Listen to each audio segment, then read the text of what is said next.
السلام علیکم ورحمۃ اللہ وبرکاتہ۔ 14 اگست 2024۔ آئیے ان کلمات کے ساتھ شروع کرتے ہیں عطا اللہ قاسمی صاحب کے یہ اشعاریں۔ خدا کرے میرے عرض پاک پہ اترے وہ فصل گل جسے اندیشہ زوال نہ ہو، یہاں جو پھول کھلے وہ کھلا رہے برسوں، یہاں خزاں کو گزرنے کی بھی نہ مجال ہو، یہاں جو سبزہ اگے وہ ہمیشہ سرسبز رہے اور ایسا سبز کہ جس کی کوئی مثال نہ ہو، گھنی گھٹائیں یہاں ایسی بارشیں برسائیں کہ پتھروں کو بھی روئیدگی محال نہ ہو۔ خدا کرے کبھی نہ خم سرے وقار وطن اور اس کے حسن کو تشویش ماہ وصال نہ ہو، ہر ایک خود کو تہذیب و فن کا اوج کمال، ہر ایک ہو تہذیب و فن کا اوج کمال، کوئی ملول نہ ہو کوئی خستہ حال نہ ہو۔ خدا کرے میرا ایک بھی خدا کرے میرے ایک بھی ہم وطن کے لیے حیات جرم نہ ہو، زندگی وبال نہ ہو۔ پھر دعا کریں گے خدا کرے میرے ایک بھی ہم وطن کے لیے حیات جرم نہ ہو، زندگی وبال نہ ہو۔ اس کے علاوہ وہ یہاں پہ ایک بہت ہی میرے عزیز محترم جاننے والے ہیں، انہوں نے آج وداعت کی مناسبت سے ایک تحریر لکھی ہے، تمثیل دی ہے، میں آپ کے سامنے یہ بیان کرنا چاہوں گی۔ اگر آپ چاہیں تو میں ڈسکرپشن میں بھی اس کو دے دوں گی، لیکن تحریر لمبی ہے، شاید اس میں ڈالنا ممکن نہ ہو۔ آئیے میں آپ کو بتاتی ہوں کہ ایک عجیب بدبخت دوست تھا میرا، آپ سمجھنے کی کوشش کریں، آخر میں آپ کو پتہ چل جائے گا کہ اس کا مقصد کیا ہے۔ کہ ایک بدبخت میرا دوست تھا، میں جانتا تھا میں کس کرب سے گزر رہا ہوں، اور اس وقت مجھے چند دعائیہ کلمات اور ہمدردی کے کچھ بول درکار تھے کہ میرے والد گرامی ہسپتال کے ICU میں موت و حیات کی کشمکش میں مبتلا داخل تھے، لیکن یہ دوست جب سے آیا تھا ایک ہی بات کر رہا تھا، تمہارے ابو بچنے والے نہیں ہیں، تم اپنا وقت ضائع کر رہے ہو، تمہیں اپنا کام دھندا چھوڑ کر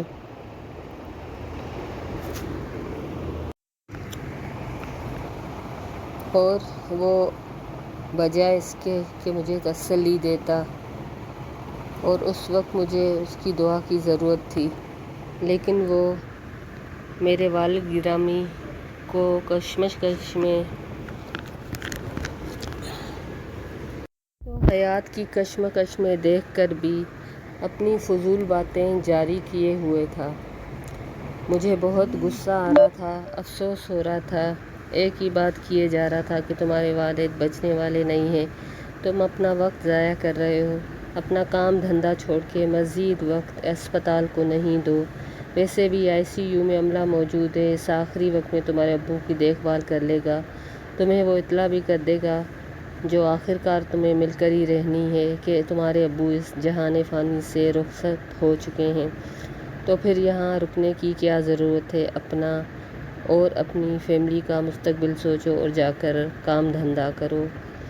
اپنے اس خبیث دوست کی بات سن کے میرا خون کھول رہا تھا، یہ کیسا آدمی ہے، اسے مجھے حوصلہ دینا چاہیے، اسے کہنا چاہیے کہ اللہ بہت بڑا ہے اور اصل شفا اللہ دینے والا ہے، وہی ہے جو دنیا کو بدل سکتا ہے، اس کے در سے مایوس نہیں ہونا چاہیے۔ کتنے لوگ ایسے ہیں جنہیں لا علاج قرار دے دیا گیا، لیکن اللہ نے اپنے فضل سے انہیں شفائے کاملہ عطا فرما دی، لیکن میرا یہ دوست ایسا کچھ بھی کہنے کے لیے تیار نہ تھا۔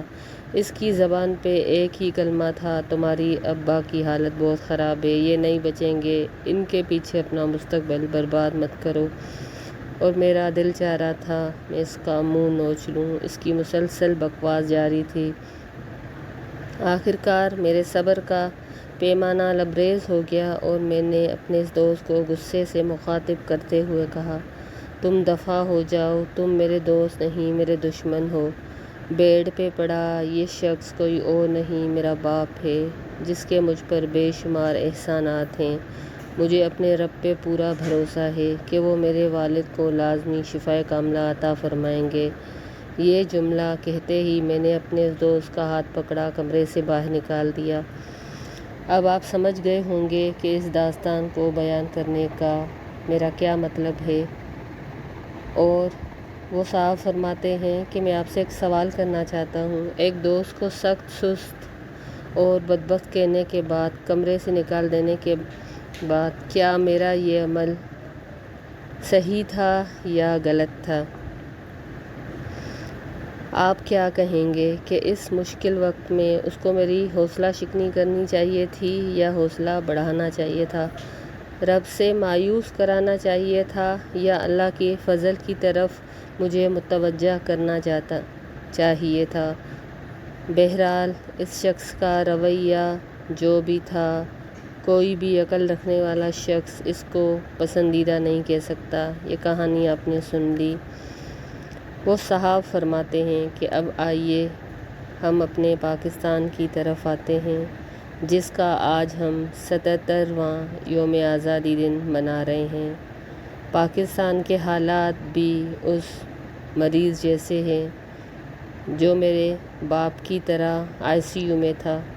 اصل میں باپ ICU میں نہیں ہے، یہ صرف ایک تمثیلی واقعہ وہ بیان کر رہا ہے لکھنے والا۔ بہرحال تو پاکستان کے حالات اچھے ہیں یا نہیں ہیں؟ قرض کا بوجھ ہے، مہنگائی ہے، تنگ دستی ہے، ناانصافی ہے، بے عدلی ہے، ظلم ہے۔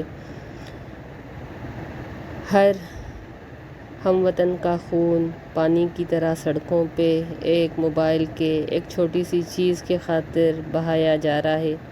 ہاں ہمارا وطن بیمار ہے، یہ ICU میں ہے، لیکن ایک محب وطن بیٹے کی طرح میری ذمہ داری ہے کہ میں اس کی تیماردار کروں، اس کا خیال رکھوں، اس کے شکستہ وجود کو مزید شکستہ ہونے سے بچانے کے لیے اپنی پوری توجہ صرف کروں۔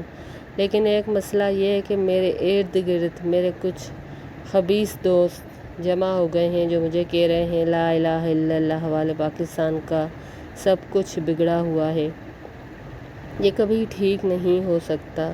اور میں مسلسل کہے جا رہا ہوں یہ میرا وطن ہے جو بڑی قربانیاں دے کر حاصل کیا گیا۔ ہم سب مل کر کوشش کریں گے تو اللہ کے فضل سے اس کی ساری خرابیوں کا علاج ممکن ہو جائے گا۔ اور میں اس دوست کو قرآن کی آیتیں سنا رہا ہوں، حدیثیں سنا رہا ہوں کہ اللہ کی رحمت سے مایوس ہونا ٹھیک نہیں ہے، لیکن اس کا مسلسل اصرار ہے کہ تم جو چاہے کہو، یہاں کچھ بھی ٹھیک ہے نہ ہو سکتا ہے، اس لیے یہاں بسنے والے 25 کروڑ لوگوں کو دفع کرو اور اپنا مستقبل سنوارنے کا سوچو اور یہاں سے نکل لو۔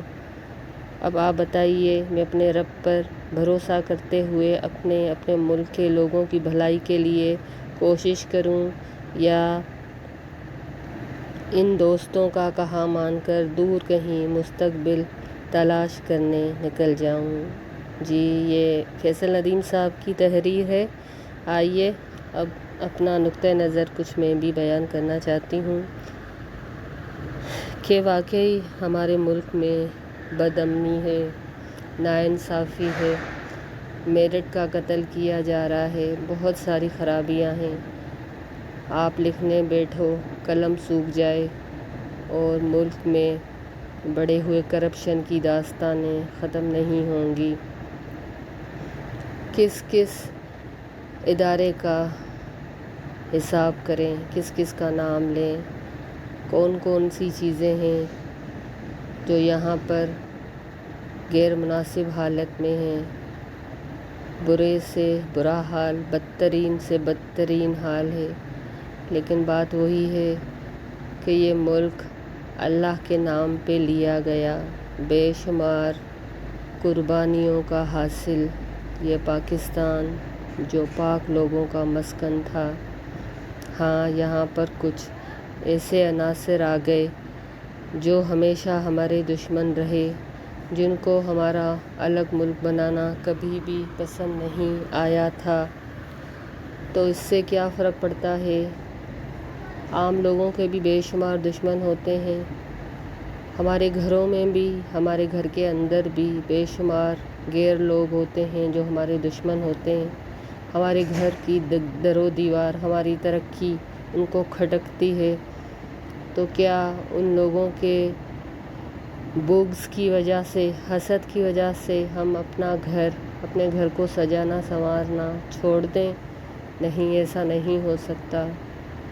یہ وطن ہمارا ہے، لاتعداد قربانیوں سے یہ حاصل ہوا۔ بے شمار ماؤں نے، بہنوں نے، بیٹیوں نے اپنی عزتیں گنوائیں، بوڑھے باپوں نے اپنے جوان بیٹوں کو اپنے کندھوں پر اٹھایا، تب یہ ملک حاصل ہوا۔ تو آج اگر یہ خستہ حالت میں ہے، آج دشمنوں نے گھیر گھار کر ہر طرح سے اس کو تکلیفیں پہنچائی ہیں، اس کا برا حال کیا ہے، تو کیا صرف یہی حل ہے کہ اس کو چھوڑ کے چلا جایا کرے؟ یہ صاحب جن کی ابھی میں نے آپ کو تحریر سنائی، اتفاق سے میرے 2 کزن، ایک پرسوں امریکہ چلا گیا اور ایک لندن چلا گیا۔ میں آپ سے پوچھنا چاہتی ہوں، ڈاکٹر تھے دونوں، انہوں نے کمیشن کا امتحان دیا ہے یہاں پر، تو کیا وہ یہاں رہ کے پاکستان کی خدمت نہیں؟ جب انہوں نے کمیشن پاس کیا تو ملک نے ان پر پیسہ خرچ کیا، ملک کے اداروں میں انہوں نے میڈیکل بہترین ادارے میں جو پاکستان کا بہترین میڈیکل کالج ہے وہاں سے انہوں نے تعلیم، ان پر پاکستان کا خرچہ ہوا، کمیشن پاکستان میں دی، ساری زندگی سیلری، مرتے دم تک پینشن تک، نسلوں تک ان کی اولادیں لیں گی، تو یہ کہاں کا انصاف ہے کہ وہ پھر بہتر فیوچر کے لیے یہاں سے چلے گئے ہیں؟ مرنا ان کو اس مٹی میں ہے، دفن ہونے کے لیے یہاں آئیں گے، ہر مہینے ان کے سیلری اکاؤنٹ میں آ جائے گی، ان کے جانے کے بعد ان کے بچوں کو ملے گی، ان کی بیواؤں کو ملے گی۔ یہ کہاں کا انصاف ہے؟ کہاں کا انصاف ہے یہ کہ وطن عزیز کے اداروں میں پڑھ کے، وطن کی چیزوں کو استعمال کرتے ہوئے آج وطن نے ان کو اس قابل بنایا۔ اوپر جو تحریر ہے، اتفاق سے یہ چیز اور میرے کزنس کی دونوں چیزیں ساتھ مل گئی ہیں، تو واقعی سوچنے کی بات ہے کہ اگر لوگ چھوڑ چھاڑ کے ہمارے ملک کو چلے جائیں گے تو کون سنوارے گا اس ملک کو؟ ایسے ہی بے شمار لوگ اس ملک کو ICU میں اپنے باپ کی طرح چھوڑ کے چلے گئے، بدبخت لوگ ہیں جو، اگر ایسا ہی ان کو تھا تو پاکستان کے اداروں میں کیوں پڑھا، پاکستان کے وسائل کیوں استعمال کیے، کیوں اب وہ یہاں سے سیلری لے رہے ہیں، ساری عمر لیں گے، اگر وہاں سے ان کو گورے نکالیں گے بڑھاپے میں، تب یہاں آ کے مرنا پسند کریں گے۔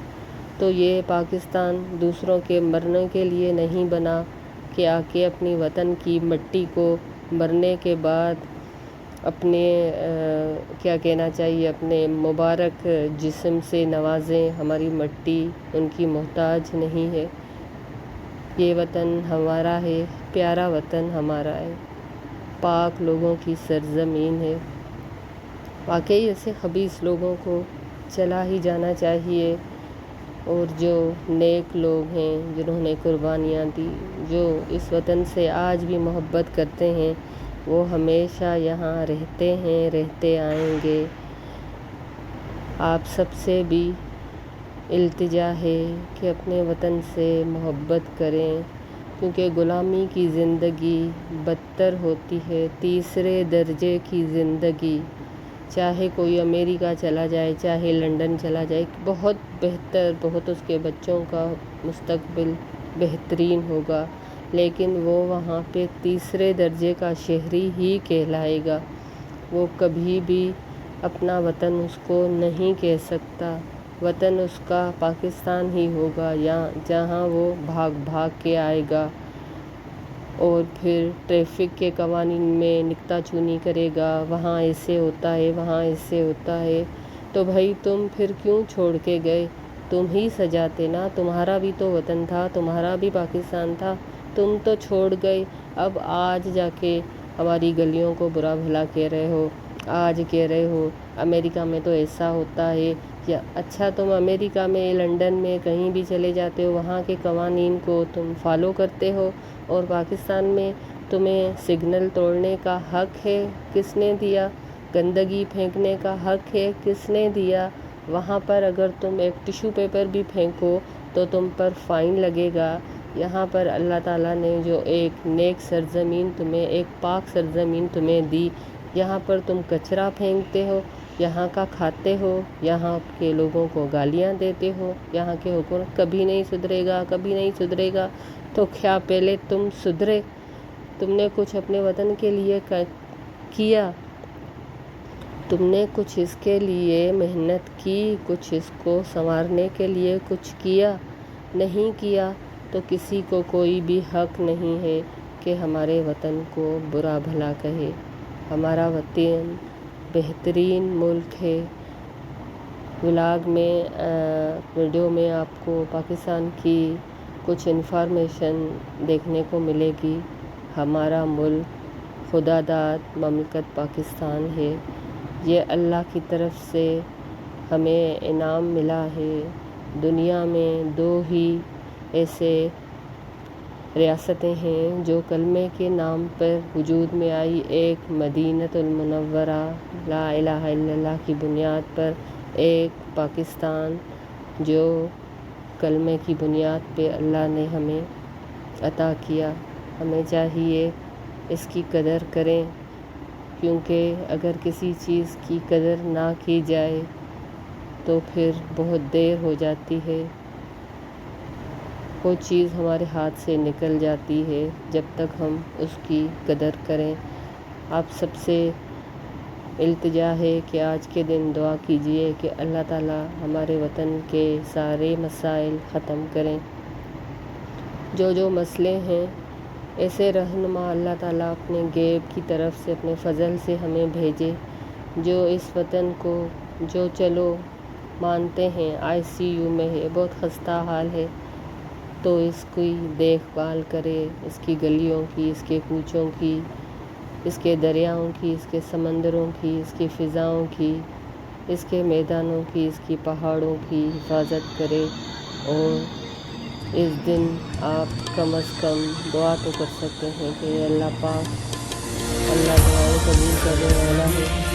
آپ سب ضرور دعا کریں کہ وطن کے لیے، کہ آنے والے دن ہمارے ملک کو ترقی کی راہ پہ گامزن کریں، خوشحالی دے، امن دے، استحکام دے، اور ہمارے ملک میں رہنے والے لوگ آپس میں بھائی بھائی بن کے رہیں، ایک دوسرے سے محبت کریں، عزت کریں، ایک دوسرے کے مال جان کی، اپنا مال جان اور عزت سمجھ کے حفاظت کریں۔ السلام علیکم ورحمۃ اللہ وبرکاتہ۔